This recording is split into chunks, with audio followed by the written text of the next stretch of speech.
আসসালামু আলাইকুম ওয়া রাহমাতুল্লাহ। বদর যুদ্ধের বন্দীদের সম্বন্ধে পরামর্শ। মদিনায় প্রত্যাবর্তন করে রাসূলুল্লাহ সাল্লাল্লাহু আলাইহি ওয়াসাল্লাম সাহাবীদের সঙ্গে বন্দীদের ব্যাপারে পরামর্শ করেন। আবু বকর রাদিয়াল্লাহু তাআলা আনহু নিবেদন করলেন, হে আল্লাহর রাসূল সাল্লাল্লাহু আলাইহি ওয়াসাল্লাম, এরা সবাই আমাদের চাচাতো ভাই, বংশীয় লোক এবং আত্মীয়। আমার মতে মুক্তিপণ হিসেবে কিছু কিছু অর্থ নিয়ে এদেরকে মুক্তি দেওয়া উচিত। এতে আমাদের সাধারণ তহবিলে যথেষ্ট অর্থ সঞ্চিত হবে। পক্ষান্তরে অল্প দিনের মধ্যে এদের সবার পক্ষে ইসলাম গ্রহণ করাও সম্ভব হবে। তখন তাদেরকে আমাদের সহায়ক শক্তি হিসেবে আমরা ব্যবহার করতে পারব। তারপর নবী করিম সাল্লাল্লাহু আলাইহি ওয়াসাল্লাম খাত্তাবের পুত্র ওমর রাদিয়াল্লাহু তাআলা আনহুকে সম্বোধন করে বললেন, হে খাত্তাবের পুত্র, তোমার অভিমত কি? উত্তরে ওমর রাদিয়াল্লাহু তাআলা আনহু বললেন, আল্লাহর কসম, এ ব্যাপারে আমি আবু বকরের সঙ্গে একমত হতে পারছি না। আমার মত হচ্ছে যে অমুককে, যিনি উমরের আত্মীয় ছিলেন, আমার হাওলায় করে দেন, আমি তাকে হত্যা করি। আকিল বিন আবি তালিবকে আলীর হাওলায় করে দিন, তিনি তাকে হত্যা করবেন। এবং অমুককে, যিনি হামজার ভাই ছিলেন, হামজার হাওয়ালায় করে দিন, তিনি তাকে হত্যা করবেন। যাতে করে আল্লাহ এটা বোঝেন যে আমাদের অন্তরে মুশরিকদের সম্পর্কে কোনো প্রকার দুর্বলতা নেই। আর এরা ছিল মুশরিকদের সার্বক্ষণিক অগ্রণী নেতা। এরা ইসলামের চিরশত্রু এবং মুসলিমদের প্রাণের বৈরী। ওমর রাদিয়াল্লাহু তাআলা আনহু বলেন, রাসূলুল্লাহ সাল্লাল্লাহু আলাইহি ওয়াসাল্লাম আবু বকর রাদিয়াল্লাহু তাআলা আনহুর মতকেই পছন্দ করলেন, আমার মতকে পছন্দ করলেন না। সুতরাং বন্দীদের নিকট থেকে মুক্তিপণ নেয়ার সিদ্ধান্ত গৃহীত হল। পরের দিন আমি সকাল সকাল রাসূলুল্লাহ সাল্লাল্লাহু আলাইহি ওয়াসাল্লাম এবং আবু বকর রাদিয়াল্লাহু তাআলা আনহুর খিদমতে হাজির হলাম। দেখি যে তারা দুজনেই ক্রন্দন করছেন। আমি বললাম, হে আল্লাহ রাসূল সাল্লাল্লাহু আলাইহি ওয়াসাল্লাম, বলুন আপনারা কেন কাঁদছেন? যদি ক্রন্দনের কোনো কারণ থাকে তাহলে আমিও ক্রন্দন করব। রাসূলুল্লাহ সাল্লাল্লাহু আলাইহি ওয়াসাল্লাম উত্তরে বললেন, মুক্তিপণ গ্রহণ করার কারণে তোমার সঙ্গীদের উপর যে জিনিস পেশ করা হয়েছে সে কারণেই কাঁদছি। আর তিনি নিকটবর্তী একটি গাছের প্রতি ইঙ্গিত করে বললেন, আমার সামনে তাদের শাস্তিকে এ গাছের চেয়েও বেশি নিকটবর্তী রূপে পেশ করা হয়েছে। তারপর আল্লাহ তাআলা নিম্নলিখিত আয়াত নাজিল করেন, বিসমিল্লাহির রহমানির রহিম, মা কানা লিনাবিয়্যিন আন ইয়াকুনা লাহু আসরা হাত্তা ইউসখিনা ফিল আরদি তুরিদুনা আরদাদ দুনিয়া ওয়াল্লাহু ইউরিদুল আখিরাতা ওয়াল্লাহু আজিজুল হাকীম। লাউলা কিতাবুম মিনাল্লাহি সাবাকা লামাসসাকুম ফীমা আখাযতুম আযাবুন আযীম। অর্থাৎ, কোনো নবীর জন্য এটা সঠিক কাজ নয় যে দেশে আল্লাহর দুশমনদেরকে পুরো মাত্রায় পরাভূত না করা পর্যন্ত তার হাতে যুদ্ধবন্দী থাকবে। তোমরা দুনিয়ার স্বার্থ চাও আর আল্লাহ চান আখিরাতের সাফল্য। আল্লাহ প্রবল পরাক্রান্ত মহাবিজ্ঞানী। আল্লাহ লেখেন, যদি পূর্বেই লেখা না হতো তাহলে তোমরা যা মুক্তিপণ হিসেবে গ্রহণ করেছ তজ্জন্য তোমাদের উপর মহাশাস্তি পতিত হতো। সূরা আনফাল ৬৭ থেকে ৬৮ নম্বর আয়াত। আল্লাহর পক্ষ থেকে আগেই সে নির্দেশ এসেছিল, তা হল ফাইম্মা মান্নাম বা'দা ওয়া ইম্মা ফিদাআ, অর্থাৎ অতঃপর তখন হয় অনুকম্পা নয় মুক্তিপণ। সূরা মুহাম্মদ আয়াত ৪। যেহেতু এই বিধানে বন্দীদের নিকট হতে মুক্তিপণ নেয়ার অনুমতি দেয়া হয়েছে, সেহেতু মুক্তিপণ গ্রহণ করার কারণে সাহাবীগণ রাদিয়াল্লাহু তাআলা আনহুম আজমাইনকে শাস্তি দেয়া হয়নি, বরং তাদেরকে শুধু তিরস্কার ও নিন্দা করা হয়েছে যে ভালোভাবে কাফেরদেরকে উত্তম মধ্যম দেওয়ার আগেই বন্দী করে নিয়েছিলেন এবং এজন্য যে তারা এমন যুদ্ধ অপরাধীর নিকট থেকে মুক্তিপণ গ্রহণ করেছিলেন যারা বড় অপরাধী ছিল, যাদের উপর আধুনিক আইনও মুকদ্দমা না চালিয়ে ছাড়ত না। এদের মুকদ্দমার ফায়সালাও সাধারণত মৃত্যুদণ্ড অথবা যাবজ্জীবন কারাদণ্ড হতো। যা হোক, আবু বকর রাদিয়াল্লাহু তাআলা আনহুর অভিমত অনুযায়ী সিদ্ধান্ত গৃহীত হয়েছিল বলে মুশরিকদের নিকট হতে মুক্তিপণ গৃহীত হয়। মুক্তিপণের পরিমাণ ছিল 4000, 3000 ও 1000 দিরহাম পর্যন্ত। মক্কাবাসীগণ লেখাপড়াও জানত, পক্ষান্তরে মদিনাবাসীগণ লেখাপড়া জানত না বললেই চলে। এজন্যে এই সিদ্ধান্ত গৃহীত হয়েছিল যে যে মুক্তিপণ দিতে অসমর্থ হবে সে মদিনার 10 জন ছেলেকে লেখাপড়া শিখাবে। যখন এই ছেলেগুলো উত্তমরূপে লেখাপড়া শিখে নিবে তখন এটাই তার মুক্তিপণ হিসেবে বিবেচিত হবে। রাসূলুল্লাহ সাল্লাল্লাহু আলাইহি ওয়াসাল্লাম কয়েকজন বন্দীর উপর অনুগ্রহ করেছেন এবং তাদেরকে মুক্তিপণ ছাড়াই মুক্ত করে দিয়েছেন।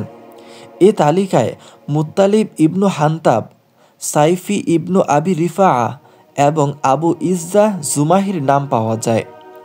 শেষের দুজনকে উহুদের যুদ্ধে বন্দী ও হত্যা করা হয়। রাসূলুল্লাহ সাল্লাল্লাহু আলাইহি ওয়াসাল্লাম স্বীয় জামাতা আবুল আসকেও বিনা মুক্তিপণে এই শর্তে ছেড়ে দেন যে সে তার কন্যা জাইনাব রাদিয়াল্লাহু তাআলা আনহুর পথ রোধ করবে না। এর কারণ এই ছিল যে জাইনাব রাদিয়াল্লাহু তাআলা আনহা আবুল আসের মুক্তিপণ হিসেবে কিছু মাল পাঠিয়েছিলেন, যার মধ্যে একটি হারও ছিল।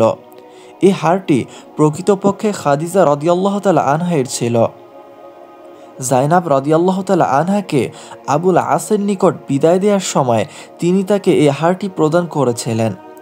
হারটি দেখে রাসূলুল্লাহ সাল্লাল্লাহু আলাইহি ওয়াসাল্লামের মধ্যে ভাবাবেগ সৃষ্টি হয়। তাই তিনি সাহাবী রাদিয়াল্লাহু তাআলা আনহুম আজমাইনদের নিকট অনুমতি চান যে আবুল আসকে মুক্তিপণ ছাড়াই মুক্ত করে দেয়া হোক। সাহাবীগণ সন্তুষ্টি চিত্তে এটা মেনে নেন। তখন রাসূলুল্লাহ সাল্লাল্লাহু আলাইহি ওয়াসাল্লাম আবুল আসকে এই শর্তে ছেড়ে দেন যে সে জাইনাব রাদিয়াল্লাহু তাআলা আনহার পথ রোধ করবে না। এ শর্তানুসারে আবুল আস তার পথ ছেড়ে দেয় এবং জাইনাব রাদিয়াল্লাহু তাআলা আনহা মদিনায় হিজরত করেন। রাসূলুল্লাহ সাল্লাল্লাহু আলাইহি ওয়াসাল্লাম যায়েদ ইবনু হারিসা রাদিয়াল্লাহু তাআলা আনহু এবং একজন আনসারী সাহাবী রাদিয়াল্লাহু তাআলা আনহুকে এ উদ্দেশ্যে পাঠিয়ে দিয়েছিলেন যে তারা বাতনে ইয়াজাজ নামক স্থানে অবস্থান করবেন। জাইনাব রাদিয়াল্লাহু তাআলা আনহা তাদের পাশ দিয়ে গমনকালে তারা তার সাথী হয়ে যাবেন। রাসূলুল্লাহ সাল্লাল্লাহু আলাইহি ওয়াসাল্লাম এ নির্দেশ অনুযায়ী তারা দুজন জাইনাব রাদিয়াল্লাহু তাআলা আনহাকে সঙ্গে নিয়ে মদিনায় ফিরে আসেন। জাইনাব রাদিয়াল্লাহু তাআলা আনহা এর হিজরতের ঘটনাটি খুবই দীর্ঘ ও হৃদয় বিদারক। বন্দীদের মধ্যে সুয়াহেল ইবনু আমরও ছিল। সে ছিল বড় বাকপটু, ভালো বক্তা। ওমর রাদিয়াল্লাহু তাআলা আনহু আরজ করলেন, হে আল্লাহর রাসূল সাল্লাল্লাহু আলাইহি ওয়াসাল্লাম, সুহাইল ইবনু আমরের সামনের দাঁত দুটি ভেঙে দেয়া হোক, যাতে সে কোনো জায়গায় বক্তা হয়ে আপনার বিরুদ্ধে বক্তৃতা দিতে না পারে। কিন্তু রাসূলুল্লাহ সাল্লাল্লাহু আলাইহি ওয়াসাল্লাম তার এই আবেদন প্রত্যাখ্যান করলেন, কেননা এটা মুসলাহ, নাক কান কর্তৃত্বের অন্তর্ভুক্ত, যার কারণে কিয়ামতের দিন আল্লাহ তাআলার পক্ষ হতে পাকড়াওয়ের আশঙ্কা থাকবে। সাআদ ইবনু নুরমান রাদিয়াল্লাহু তাআলা আনহু উমরাহ করার জন্য বের হলে আবু সুফিয়ান তাকে বন্দী করে ফেলেন। আবু সুফিয়ানের পুত্র আমরও বদর যুদ্ধে বন্দীদের একজন ছিল। আমরকে আবু সুফিয়ানের নিকট পাঠিয়ে দিলে তিনি সাআদ রাদিয়াল্লাহু তাআলা আনহুকে ছেড়ে দেন। এই যুদ্ধ সম্পর্কে কুরআনের পর্যালোচনা। এই যুদ্ধ সম্পর্কে সূরা আনফাল অবতীর্ণ হয়। প্রকৃতপক্ষে এ সূরাটি এ যুদ্ধের উপর আল্লাহ প্রদত্ত এক বিশদ বর্ণনা। আর আল্লাহ তাআলার এই বর্ণনা বাদশাহ ও কমান্ডারদের বিজয় বর্ণনা হতে সম্পূর্ণ পৃথক। এ বিশদ বর্ণনাটির কয়েকটি কথা হচ্ছে, আল্লাহ তাআলা সর্বপ্রথম মুসলিমদের দৃষ্টি আকর্ষণ করেন ওই অসতর্কতা ও চারিত্রিক দুর্বলতার প্রতি যা মোটের উপর তাদের মধ্যে বাকি রয়ে গিয়েছিল, আর যেগুলোর মধ্যে কিছু কিছু এ যুদ্ধে প্রকাশও পেয়ে গিয়েছিল। তাদের এ মনোযোগ আকর্ষণের উদ্দেশ্য ছিল তারা নিজেদেরকে এসব দুর্বলতা হতে পবিত্র করে পরিপূর্ণতা লাভ করবে। এরপর মহান আল্লাহ এ বিজয়ে স্বীয় পৃষ্ঠপোষকতা ও গায়েবী সাহায্যের অন্তর্ভুক্তির বর্ণনা দিয়েছেন। এর উদ্দেশ্য ছিল মুসলিমরা নিজেদের সাহস ও বীরত্বের প্রতারণায় যেন না পড়ে, কেননা এর ফলে স্বভাব ও প্রকৃতির মধ্যে গর্ব ও অহংকার সৃষ্টি হয়, বরং তারা যেন আল্লাহ তাআলার উপরই নির্ভরশীল হয় এবং তার ও তার রাসূল সাল্লাল্লাহু আলাইহি ওয়াসাল্লামের আনুগত্য স্বীকার করে। তারপর ওইসব মহৎ উদ্দেশ্যের আলোচনা করা হয়েছে যার জন্য রাসূলুল্লাহ সাল্লাল্লাহু আলাইহি ওয়াসাল্লাম এ ভয়াবহ ও রক্তক্ষয়ী সংগ্রামে পা রেখেছিলেন, এবং এর মধ্যে ওই চরিত্র ও গুণাবলী চিহ্নিত করা হয়েছে যা যুদ্ধসমূহে বিজয়ের কারণ হয়ে থাকে। তারপর মুশরিক, মুনাফিক, ইহুদি এবং যুদ্ধবন্দীদেরকে এমন মর্মস্পর্শী উপদেশ দেয়া হয় যাতে তারা সত্যের সামনে ঝুঁকে পড়ে এবং ওর অনুসারী হয়ে যায়। এরপর মুসলিমগণকে যুদ্ধলব্ধ সম্পদের ব্যাপারে সম্বোধন করে এ বিজয়ের সমুদয় বুনিয়াদী নিয়মকানুন ও নীতিমালা বোঝানো হয় ও বলে দেওয়া হয়। তারপর এই স্থানে ইসলামী দাওয়াতের জন্যে যুদ্ধ ও সন্ধির যে নীতিমালার প্রয়োজন ছিল ওগুলোর বিশ্লেষণ ও বিবরণ দেয়া হয়েছে, যাতে মুসলিমদের যুদ্ধ এবং জাহিলিয়াতি যুগের যুদ্ধের মধ্যে স্বাতন্ত্র্য প্রতিষ্ঠিত হয় এবং চরিত্র ও কর্মের ক্ষেত্রে মুসলিমদের উৎকৃষ্টতা লাভ হয়।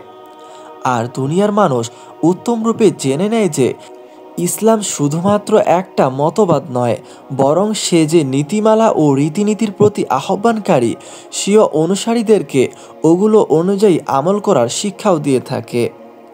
তারপর ইসলামী হুকুমতের কয়েকটি দফা বর্ণনা করা হয়েছে যেগুলো দ্বারা প্রতীয়মান হয় যে ইসলামী হুকুমতের গণ্ডির মধ্যে বসবাসকারী মুসলিম ও এর বাইরে বসবাসকারী মুসলিমদের মধ্যে কতই না পার্থক্য রয়েছে।